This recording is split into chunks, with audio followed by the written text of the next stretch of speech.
What are you talking about? All your questions will be answered. Welcome to the world of Cinéma.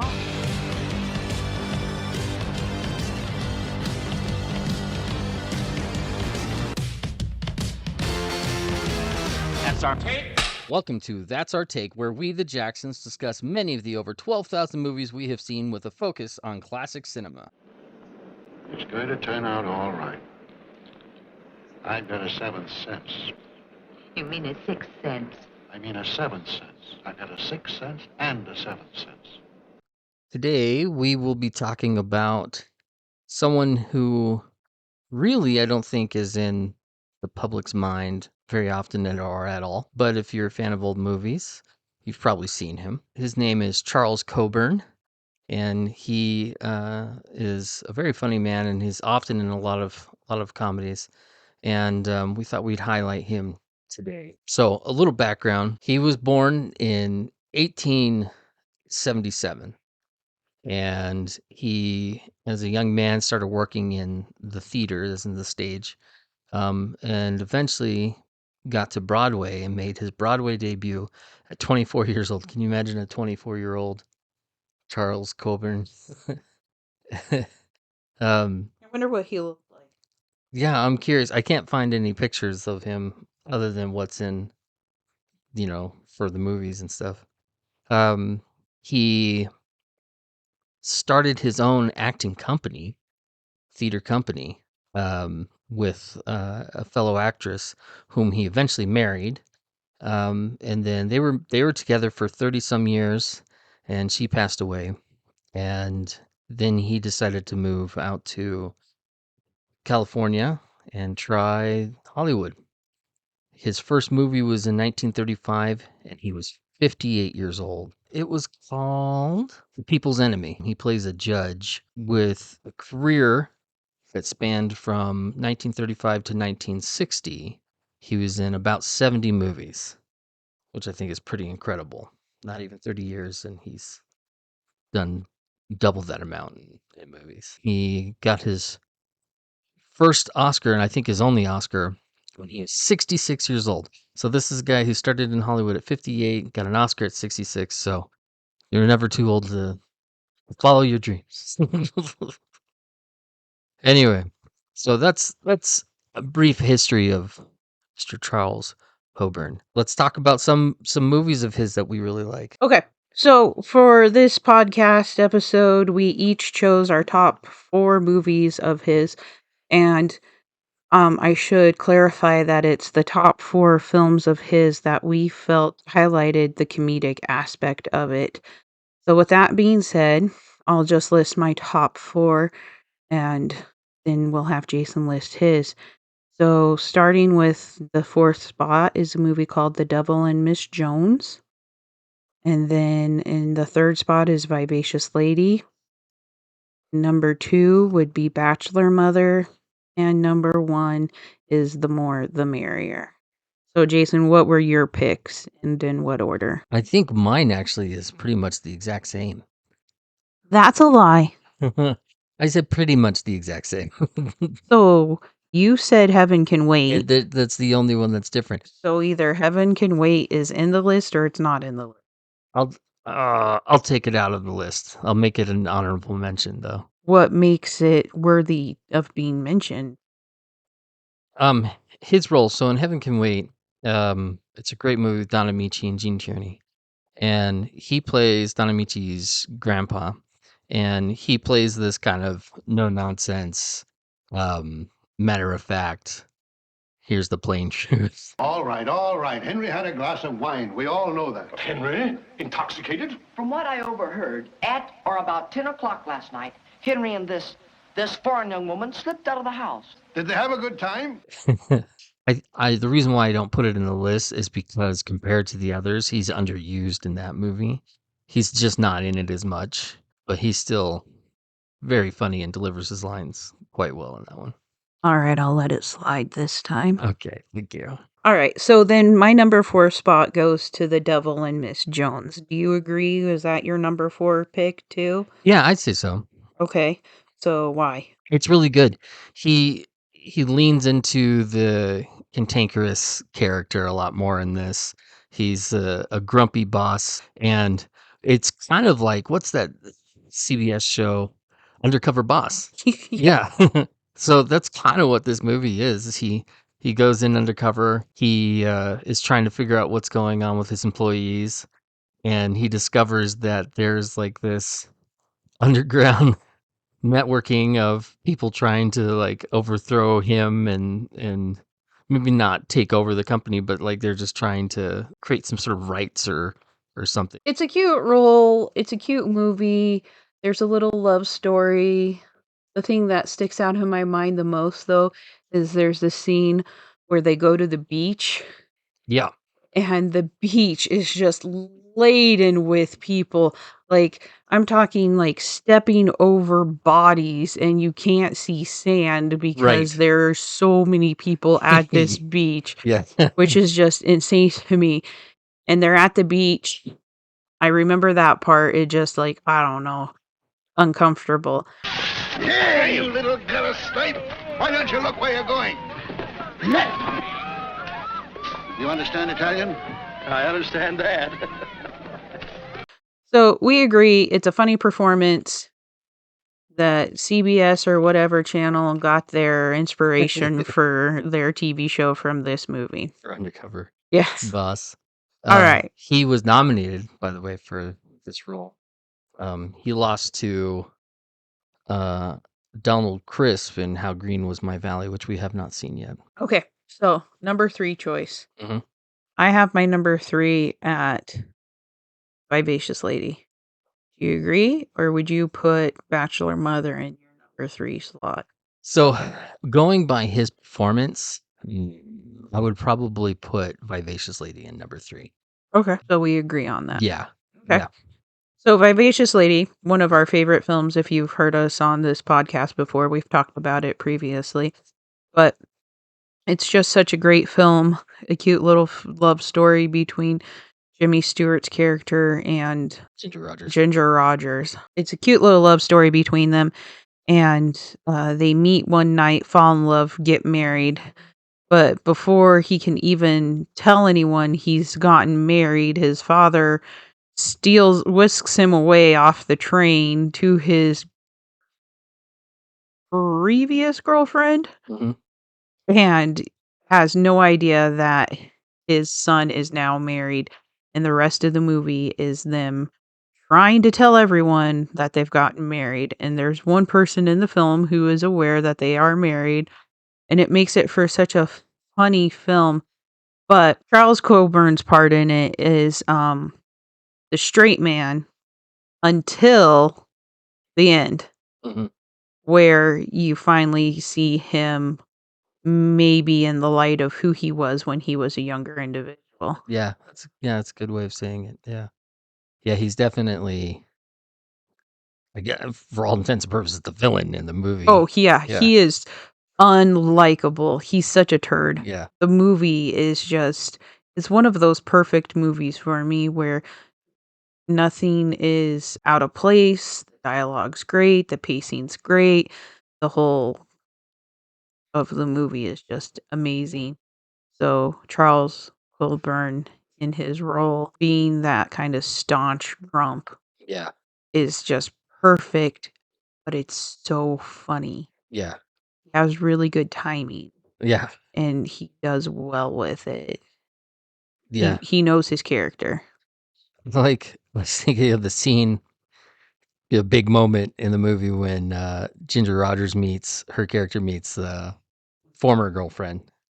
And there's an altercation, I'll say. They have a fight.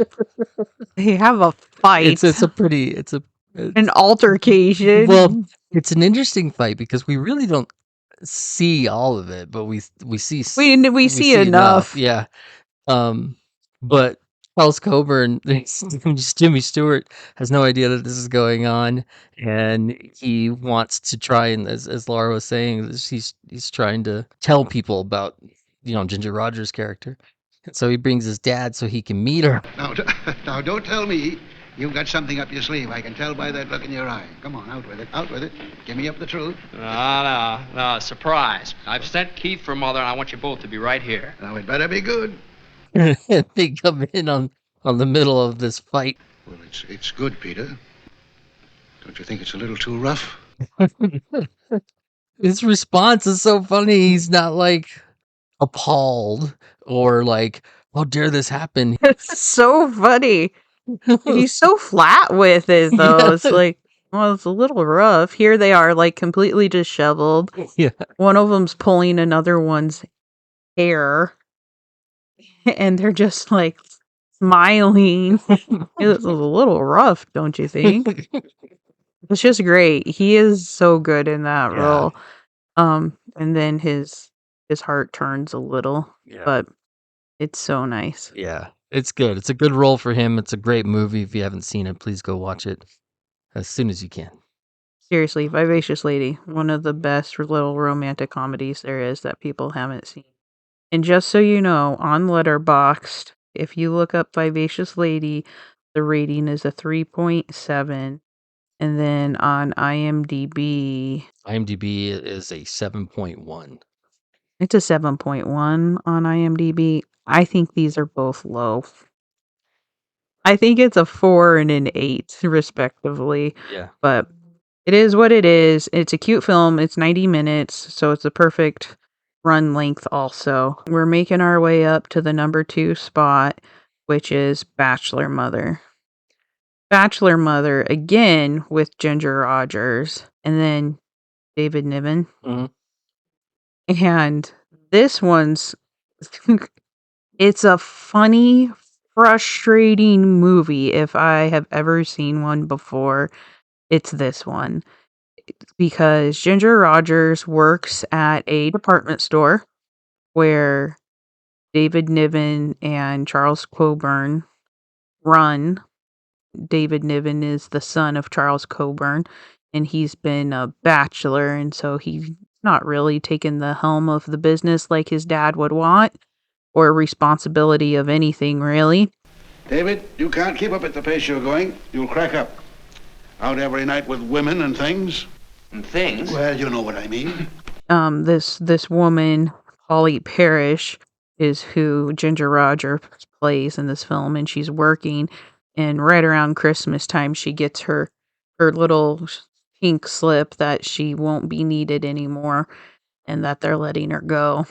And so she's walking home, and as she's walking home, she sees a woman place a baby on the doorstep of a shelter, an orphanage.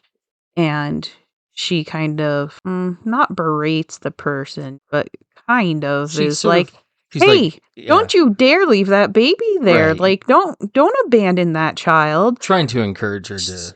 Which the woman says it wasn't her child, which after watching it multiple times, I really believe it wasn't her child. Yeah. I believe she had helped the person whoever's child it was. And honestly, you have no idea how old this baby is at this point. And so the woman leaves, but Polly's worried this baby's going to fall off the doorstep. And so she's holding the child, and she gets welcomed into this orphanage. And then they're like, why are you giving this child up? And she's like, it's not my baby. But it's just so frustrating because they assume it's her baby, and they think the reason she's giving the child up because she doesn't have work now. So they go back to her employer to get her job back, and they give her the baby. But no one believes that it's not her baby. And it is just frustration after frustration. But it is also, each frustration brings something funny into it. Mm-hmm. And so David Niven's character just thinks he knows everything there is to know about childcare, and he gets brought into it. But then him being the playboy that he has been, his father assumes the baby is his. That's the best. And the baby is, they've decided to name the baby John. Just like a which random is, name that they yeah, just picked. And it's also the name of Charles Coburn's character. I'd know that chin anywhere. What's his name? John. John. Thanks for that anyway. And so it's just so funny that there's just all these assumptions, and not once does anyone stop to actually believe the truth. Mhm. They all just go, yeah, sure. And so it is so frustrating. But him in that role as this guy who just wants to see his son succeed and then feel like his son finds a life finally without being this bachelor. Right. And so it's kind of funny, Yeah. this idea of like instant family, right? Mhm. Is what it is, really. I don't care who the father is. I'm the grandfather. And it's just really cute. So he is just all too thrilled to jump into this idea that he has a grandson and that it's his. Yeah, and it starts off as he's not, curmudgeonly or anything. He's just a very businesslike guy. But yeah, he becomes more like, you need to support this woman. You need to, um, be responsible. And he, like you said, instant family. He's just like, I, I don't know if excited is the right word, but happy that there's a grandchild, and he's got it. And he's so very funny. I don't want to spoil things. There's just some great moments in there where he gets to showcase his the wiser old man kind of personality. Good movie. We watch it pretty regularly every New New Year's. Year's, yeah. It takes place through Christmas and New Year's. Yeah. And it's just another great movie. What does it have on Letterboxd? A 3.7. And it has a 7.5 on IMDb. That's higher than Vivacious Lady. Which I don't agree with. No, But I do it's like this just movie. as good. Yeah, that's what I would say that. So Vivacious Lady should be higher. But with that being said, the title's hilarious to me, Bachelor Mother, because she is the bachelor and the mother. Right. I mean, I think they try to play it off like David Niven's the bachelor, but it's her. She's a mother, but she's also never had a child in her life. Right, But yeah. everyone's like, nope, you're the mother. Yeah, So it's just this role that she is in all of a sudden. yeah. And so it's just great though. Yeah, It's it's such a good. cute film. All right, and then for our Okay. our top, Our top, and we both agreed on this, no fighting, is The More the Merrier, yeah. which takes place in Washington, D.C. Mm-hmm. during, Like a housing crisis. yeah. And so during that time, they had asked people if they have like a room to rent it out. And so the main girl in this is Jean Arthur. Mhm. And she has a spare room and she's looking for someone. And she's listed this in the paper and says, if you want this room, be here at this time and I'll pick somebody. And Charles Coburn is there on business of some sort a day early or something Yes. like that. Positively no vacancies. I have a reservation. Oh, well, pardon me. What was the name, sir? Benjamin Dingle. Senator Noonan made the reservation. Well, just a moment, Mr. Dingle. Oh, yes. We have the reservation. Good. Senator Noonan engaged a suite beginning the 24th. Well, this is only the 22nd. You're 2 days early. Anything wrong with being 2 days early? Why, no, sir. Everybody ought to be 2 days early. When this nation gets 2 days early, we'll be getting somewhere. So he needs a place to stay. So he ends up and sees the ad in the paper. And he ends up and kind of finagles his way into getting the apartment because she wants to give it to a woman. Mm-hmm. And that doesn't happen because he is not a woman. It's no use you're looking because I made up my mind to rent to nobody but a woman. So let me ask you something. Would I ever want to wear your stockings? No. All right.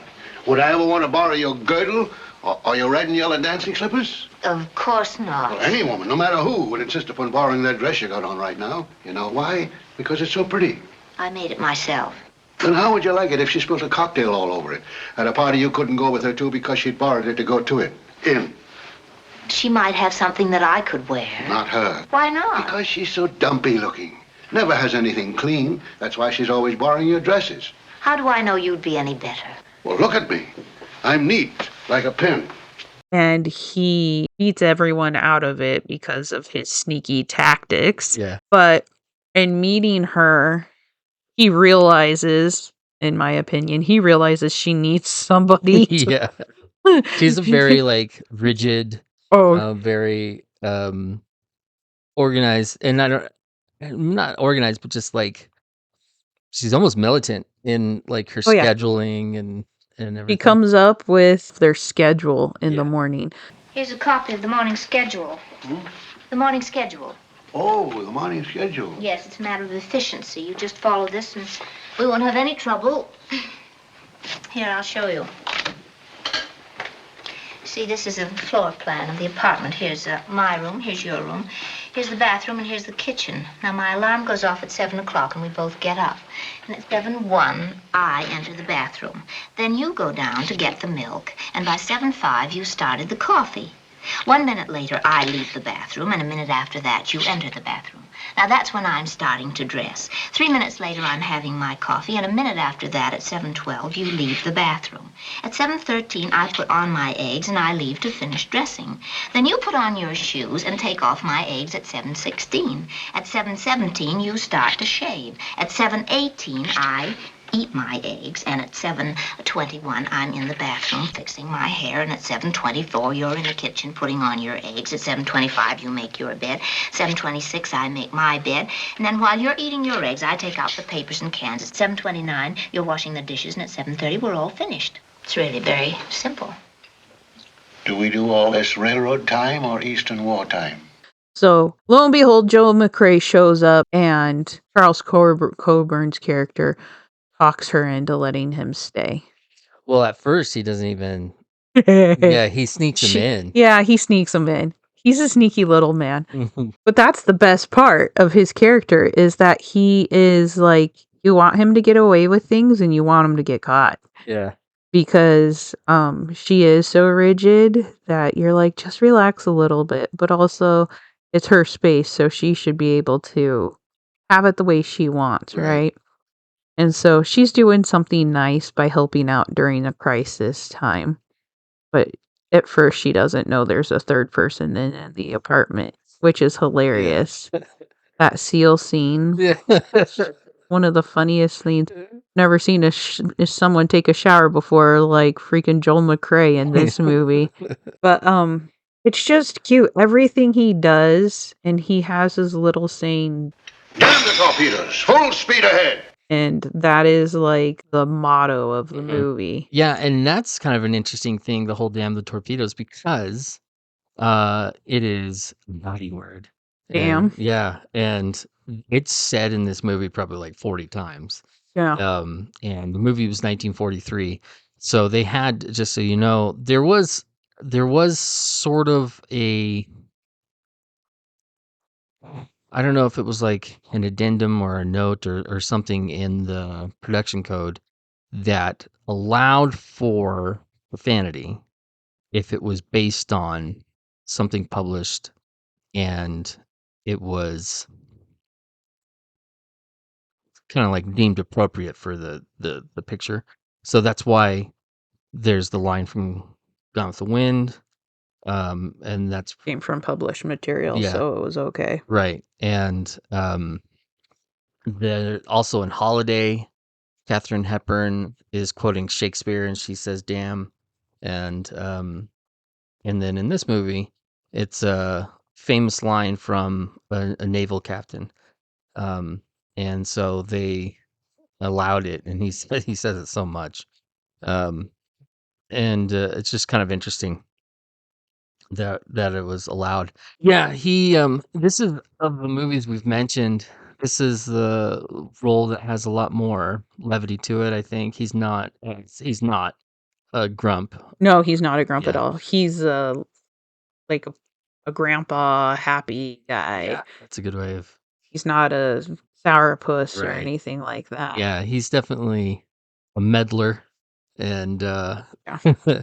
and I really enjoy his performance in this. I really enjoy his relationship with Joel McCrea in this.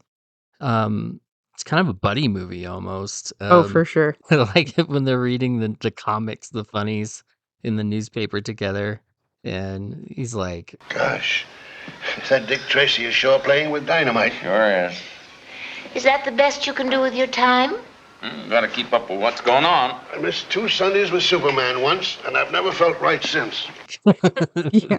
he's so good. His delivery is so funny. This is the one that he won an Oscar for, and I don't know. I think he deserved it. Oh yeah, for sure. And this is the role out of the 4 films we've mentioned so far, of our top 4 that I think he's in, has the most screen time. Yeah. He's in it just as much as the other 2 characters are. Yeah. You know what else is kind of interesting too? I was looking at this. So we picked 4 movies of his, 2 of which he was with Ginger Rogers and 2 of which he was with Gene Arthur. And then 2 of these movies were from the same director, The More the Merrier and Vivacious Lady, both George Stevens. This was when George Stevens was still making comedies. He went on to, he switched over and he started making dramas. So he made like Shane, The Diary of Anne Frank, Giant. So he definitely made a career shift in his direction, but he started off in comedies. Actually, did Laurel and Hardy movies first, and then he got into this. And his casting for Charles Coburn as the guy, is just great casting. I'm trying to think if there's anyone else in that age range at that time that could have played this role, and I can't think of anybody else. He beat out Claude Rains in Casablanca. Oof. Yeah. Claude Rains is great in that film. Mm-hmm. That's hard Yeah. because it's not often you see an Oscar go to a comedic role. Right. And so you're comparing apples to oranges here. Both great acting. One's so dramatic and one is so comedic. Mm-hmm. I mean, Claude Rains' role's kind of funny. What did The More the Merrier get on IMDb? On Letterboxd, the rating was a 3.8. And this is a 7.6 on IMDb. 7. So this is the highest rated one so far that we've. It's a very just all around just a great movie. The performances are really funny, by everybody involved. Joel McCrea is really good. He's kind of a down and out. I always view him as like sort of cynical in this movie, but he gets along. I mean, he gets along really well with Charles Coburn's character. Like I said, they're kind of buddy. His relationship with Jean Arthur obviously is supposed to be a budding romance, but he's not very bubbly or anything. And then Jean Arthur is just great. Jean Arthur, she's committed to her role, and you just want her to loosen up. You know. Right. Yeah, and it's a great ensemble. It's really good. This was remade. Yes, as Walk Don't Run with Cary Grant, Yep. which was Cary Grant's last film. Yeah. What do you think between the two? Which one do you prefer? This one. This one. The More the The More the Merrier. Merrier. Walk Don't Run is. What about you? I like The More the Merrier better. Also, but they're different movies. I mean, it's the same idea, Premise. but in Walk Don't Run, it's set during the Olympics. yeah, and it's in Japan, and he's trying to same kind of thing. There's a crunch for places to live, and he finds somewhere to live, and he then it's with a woman, and he gets a man to also come in and stay there with him. So that's the idea. But the rest of the movie, it is different enough where I feel like it's kind of just a different movie, even though it's got the same premise. But a good role for Cary Grant, good final role for him. He gets to play not the romantic lead. He gets to play the guy that's doing the Charles Coburn part. He gets to play the matchmaker, and so it was pretty good. And But I think Charles Coburn just did such a great job in the movie. It's just The More the Merrier is just so funny. So we enjoy uh, the leads in movies as well. We enjoy the performances by Jimmy Stewart and Cary Grant and all these fine actors. But sometimes the supporting actors get really lost. And we try to pay attention to them and follow them as well and see what else they've done, because they pop up in these movies and they play their parts so well. And Charles Coburn is that person. I don't know if he's ever really played a lead, maybe like in Has Anybody Seen My Gal with Rock Hudson, where he's again a rich man. That's kind of his role, I guess. He just plays like a rich guy. He goes to visit the family of a former love, and the idea was he was going to give them money. They're down and out family, and they ended up coming into money, I think from him, but secretly, and it changes them, and he doesn't like how it changes them. But I think that's the only one I can think of where he's like the lead. And he's almost a lead in this, in The More the Merrier. Could be an age thing. You think? For sure.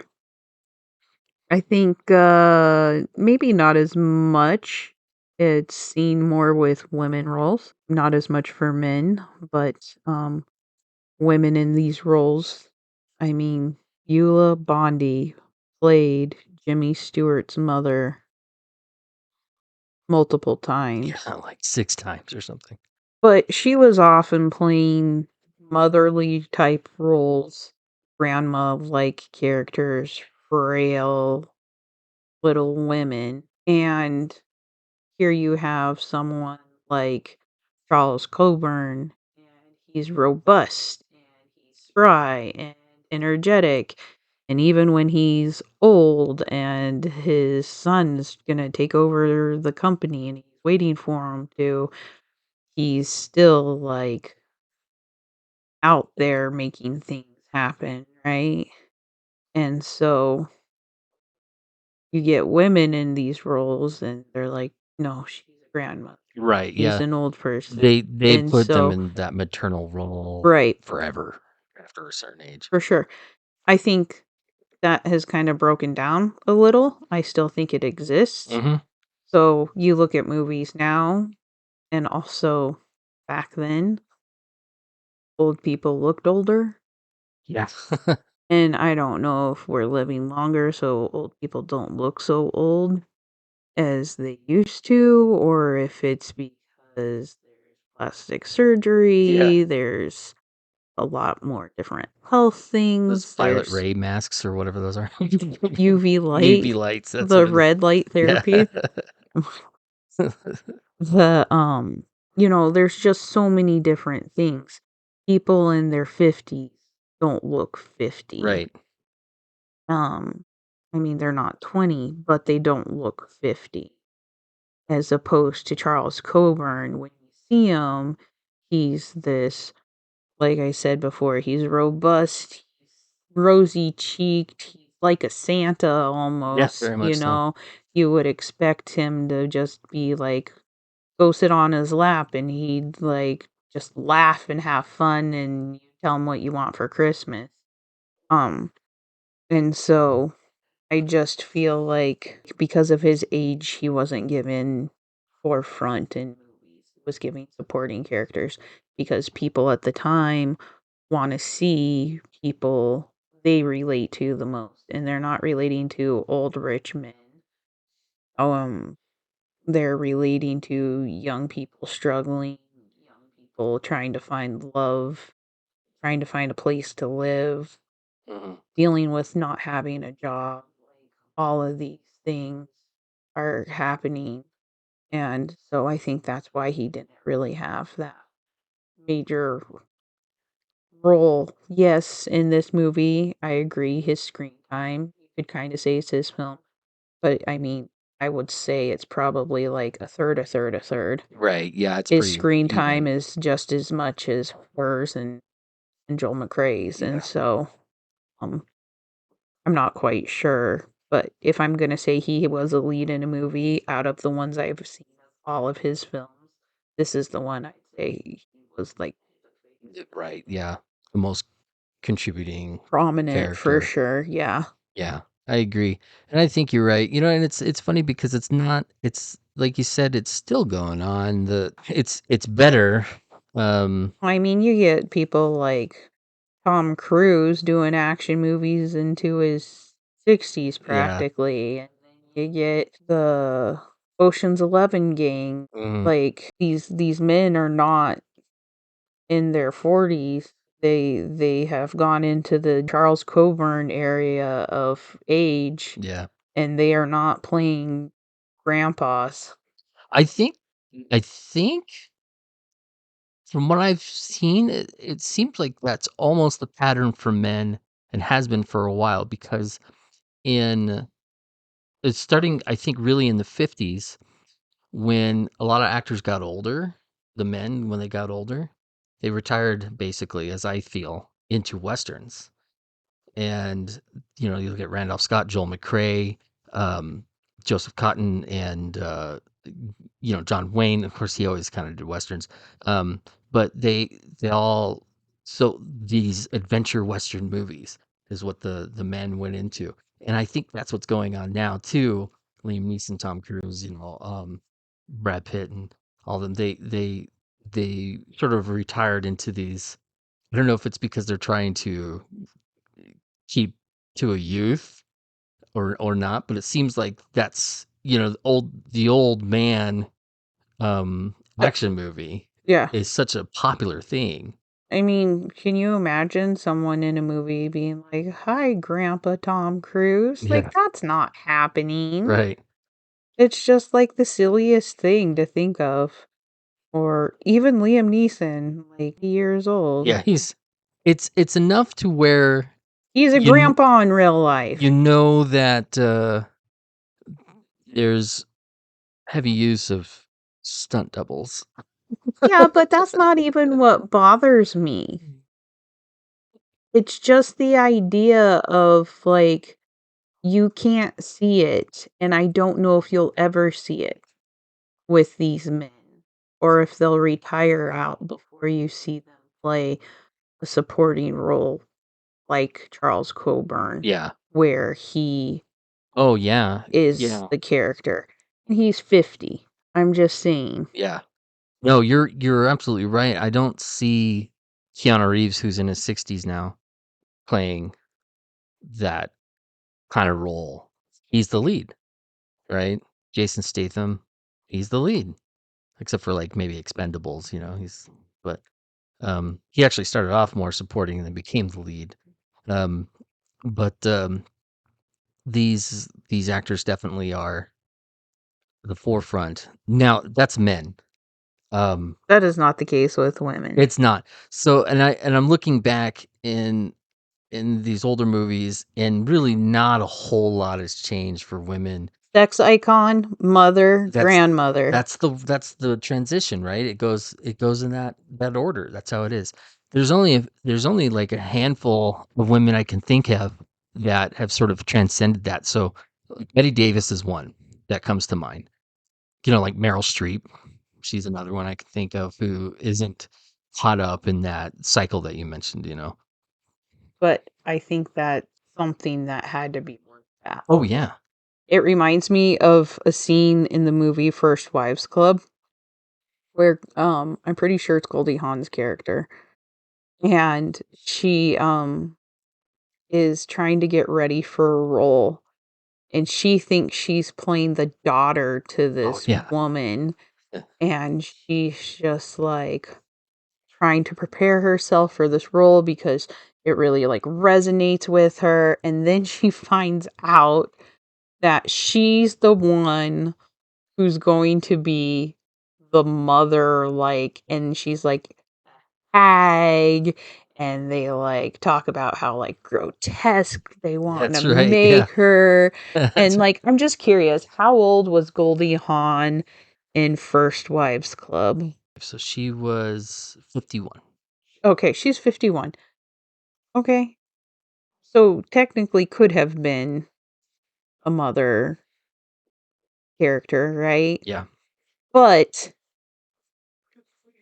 these men are not taking those roles, but the women are, right? Yeah. And so it's one of those things that I feel just kind of goes along with society is men are more Selective. yeah, men are more selective in the roles they're going to take and they feel they can demand more from what type of role they're going to get. Whereas when women get older, the only roles they get are these mother or these hag like roles. And so it's either if you want to act, you take your hag role or you don't act. And so then women can't be as selective. Yeah. And so, I mean, I know I'm really like downplaying it right now of like simplifying everything. And it's not like that for everything. It's improved, but as you can see throughout the history of film, it's been a struggle for women. Oh yeah. Yeah, and actually we're showing a movie at Gems called The Belle of Broadway, which deals with that subject, and that movie was 100 years ago, 1926, and it was talking about this older actress who's not wanted anymore, and um, then they get a younger. People think it's her younger. It's you'd have to see the movie, but that's something that I hope is discussed afterward. Is that it's unfortunately a timeless theme. um the out with the old, in with the new. I mean, like, you look at the Substance that came out just recently, and that's the same thing. Demi Moore's character is old, and they want someone young and sexy, and it's uh just this sad commentary that it's still going on, and it's frustrating. So, tying it back to Charles Coburn, Hmm. I think it's great that he went with his age Yeah. because I'm sure he could have played, and maybe there are films of his that he did play younger or something that I have not seen. But from the catalog of films I've seen of his, he was his age, and um, I believed him in his roles and his characters. I think that's part of the reason why he won his Oscar is because he's so believable. He's so likable. You think this is a real person that you would meet down the street and you would want to sit and talk with him and get to know him. Hmm. And I hope he was like that in real life. Yeah. I don't know. But he's able to really play to who that is. He does a good job with it. Yeah, I'm trying to think where, the movie Monkey Business. Yeah, he's in that one Yeah, too. and he uh he plays this guy so eager to be younger, and he he's that's a good role in, to see him. Ginger Rogers is in Yeah, that Ginger too. Rogers is in that one. That's right. Ginger Rogers, Cary Grant, and not Meryl Streep, No, Marilyn Monroe, Marilyn Monroe. Meryl Streep. and a monkey. 'Cause Meryl Streep can do anything. She can even go back in time and be in older movies. Yeah, and Chimp is in that movie, and See, that's the thing though. Meryl Streep, I don't know her age because she's she just been seems perpetually this yeah, this because ageless she person. hasn't been aged out. Right. She hasn't been age cast. Right, Yeah. right. So she can be any age because of that. Right. Like Julie and Julia, seen her in that. I'm couldn't pin down an age at that time frame. Yeah. Devil Wears Prada, and now Devil Wears Prada 2 is coming out, and she's probably gonna look the same as she did in Devil Wears She does. Prada. Have you seen any of the? No, I She haven't. looks exactly the same. So I'm just like, she can be any age. Yeah. And I think that's versatility, and I think it's wonderful. And I guess that's what I'm trying to say about Charles Coburn. And what I think most men can do is that they can be versatile and play any age Mhm. for a long time. Right. Yeah, Hollywood needs to make those opportunities for women, uh, for sure. It's that cycle, like you said. It's sex symbol, sex icon, or whatever, to um mother to grandmother. It's just They don't do that with men. It's just they try to keep them as the sex icon for as long as they can. Like True. that's I don't see most men going into like, oh well, you're a father now. I mean, they play dads, but that's not like their identity. You know what I mean? I've seen men go from high school characters to college characters to high school characters. So I'm just saying. Yeah. There's a lot of suspension of belief when it comes to a lot of male roles. But going back to Charles Coburn, he played the right age. He did. He played the right characters. And I'm not saying, I'm not like, oh, he was 50 in this role. He was 70 in this role. The thing is, he had a 20-year span of films. Mm-hmm. Like, yeah, 25. 25-year span of films. Mm-hmm. And I would have probably told you he was the same age for all 25 years. All the way through. So it's just the spryness of him. Yeah. And so. Yeah. And what's cool about him is his ability to take that supporting role and just own it. And that's that's one of the things, like I was saying, we try to pay attention to these supporting actors too. And because they make the movie sometimes. Speaking of Vivacious Lady, James Ellison is as funny as anyone else in that movie. He's the cousin. He is almost a show stealer. And so because of that role that we saw him in, we started watching more movies with him. He did quite a few with Lucille Ball. And he's good. He's a good actor, and he knows how to play his part very well.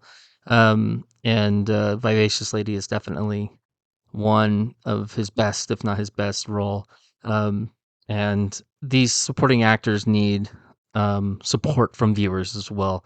They make the movie just as much, and if hopefully we can shine some light on these actors and actresses so they're not lost. They are just equally as important. For sure. Yeah. So if there's any, maybe we can ask you guys if there's any supporting actors or actresses that you think really need some highlights, whether they're from the more classic movies or they're from present day. Write to us, tell us who you think, and maybe we'll talk about them at some point as well. So hopefully you've enjoyed learning more about Charles Coburn and our point of view on the men and women age roles in Hollywood. But whatever, as always, that's our take.